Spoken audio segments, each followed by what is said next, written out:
Hi, and as you know, the Purpose Project is open for you. I have a special invite for you to join me personally or to just jump in and do your own Purpose Project. Now, what I want to share with you is not just what I've done for myself and how my purpose led me to a six-figure consistent income. Consistency is the key here as well, but also with my clients. A lot of my clients have managed to reach the multiple six figures, and a lot of my clients are well above that into the millionaire status. So how did I do it? Because I didn't start out with that as a goal. So I want to walk you through, because I had to backtrack when I was creating this course, of how I've actually managed to accomplish what I have and still maintain balance and fulfillment along the way. So I wanted to share with you, the first thing was that I never ever focused on the money. I did not get into what I was doing because of money. What I did was focusing on adding massive value and on a life of freedom. I knew that I didn't want to return to doing jobs that involved 12 to 15-hour workdays. I was very good at what I was doing and I was earning very good money. But after I had all of that, I realized it just didn't hold fulfillment and meaning to me. I actually wanted a much more simple existence. So I never focused when I first got into the game on money. And if that is your number one focus, you need to remove it right now. There's nothing wrong with wealth creation, and I'll show you how to get there. But if money is your only goal, I can guarantee there's a whole lot of stories you have around money that will be limiting your ability to attract it.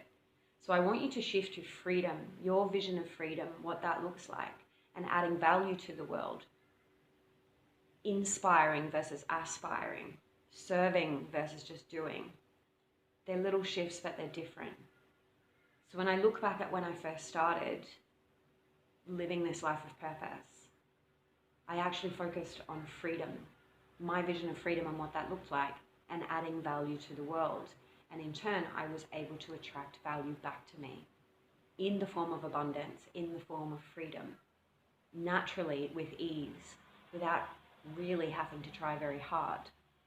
Magic essentially happened. The second thing is that I had a very big why. You have to know your life vision because that gives you your why. So the why that I had when I went into the mental health industry is I wanted to radically change the industry.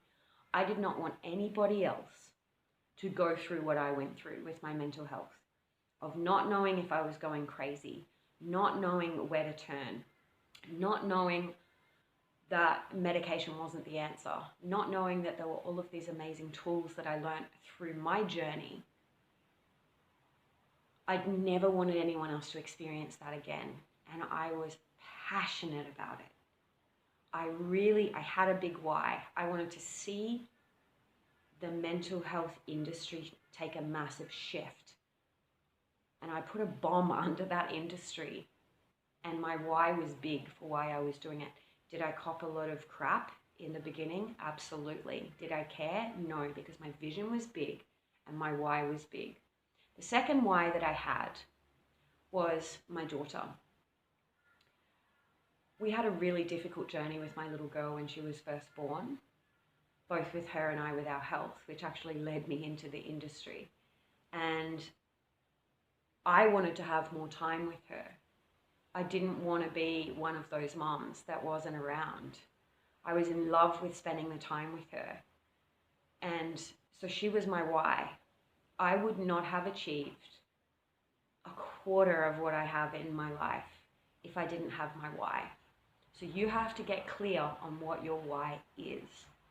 I don't care if you're at the top of your game or you're starting from scratch. You have to have a big why.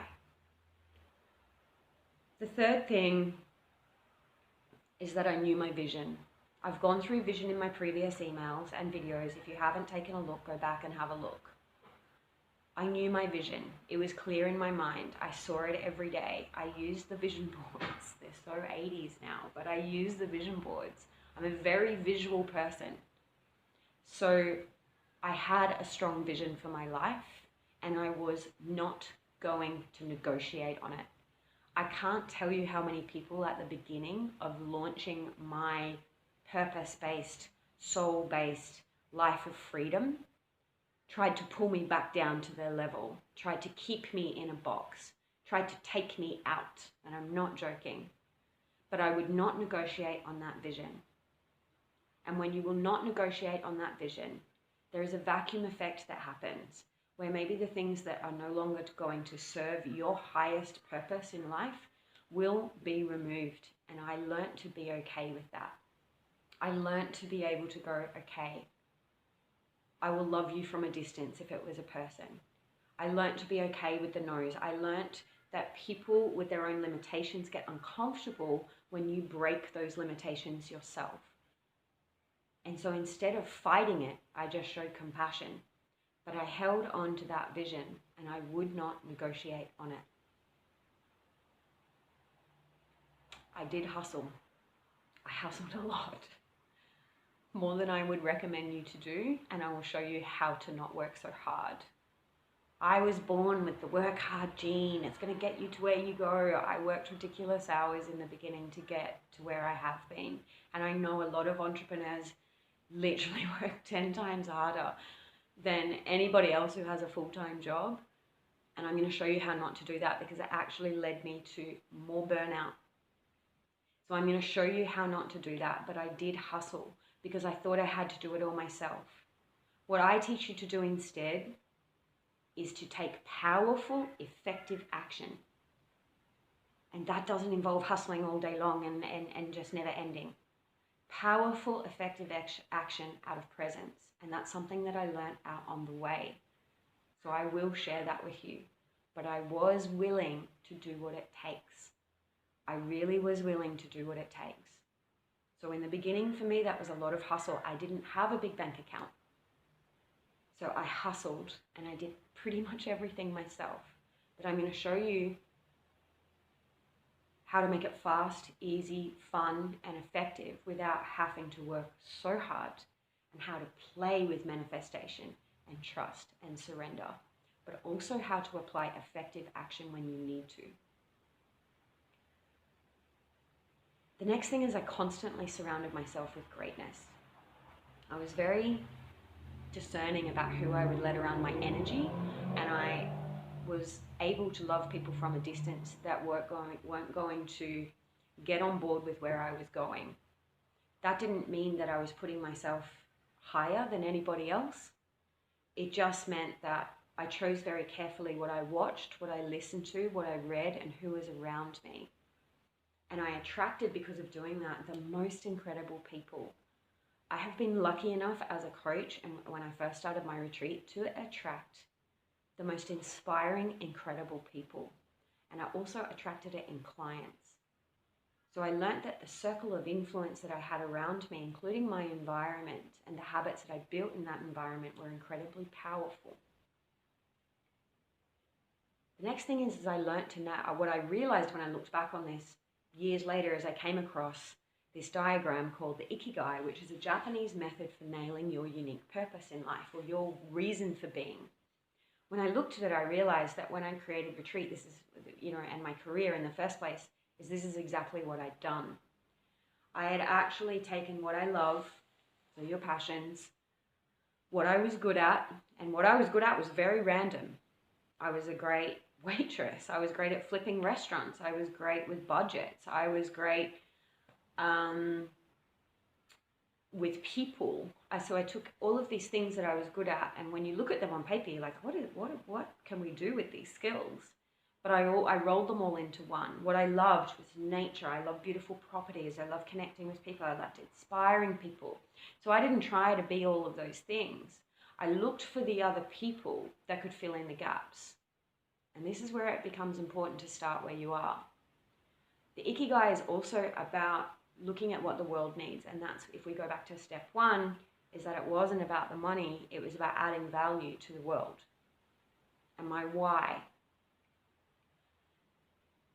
If you roll everything in the Ikigai diagram together, there will be key things that come together.